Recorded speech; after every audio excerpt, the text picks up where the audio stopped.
kia là lo bé là yên đêm bỏ lo để đó giờ còn là hi sợ kia là lo bé là yên hi po khó po bé đó ta phê sợ kia là lo su hi giờ hi lo lo gì giờ ô là có số lệ đó giờ mò mò bắp báo phê sợ kia là lo bé là yên ô black thơ đó giờ còn là hi sợ kia là lo bé là yên mò mò bắp bắp bé này cầm mi sợ kia là lo su hi giờ hi lo lo gì giờ ô là có số lệ đó giờ mò mò bắp báo phê giờ đủ tuổi giờ ta bên nó nói giờ mày ôi giờ bà trai giờ thế nó nản lo kẻ ý lo mà thi lo mà có giờ bà hà ốp lo chỉ giờ là cái từ lo giờ xua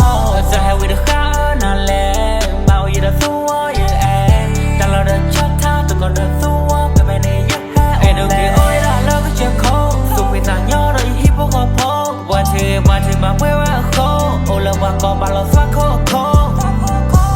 mùa papa sợ cái ăn cho nó về yeah ô plateau giờ mày thì giờ mày bị có số lượng mày quay lại giờ để bỏ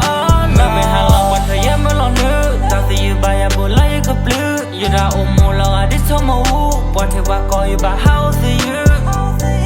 mùa papa sợ cái ăn cho nó về yeah ô plateau giờ mày thì giờ mày bị có số lượng mày quay lại giờ để bỏ mùa thôi giờ ba lẽ sao mà có mùa gõ đây có xa khi cha mẹ đừng mang đến sơ ôm ba bà thi qua coi đừng mê đã nhớ bà em đâu kiểu lời xua phò mì đó ta cục bò nên cô em blog con đòn đời hip hop có bộ cho mọi em cầm mơ cho kia là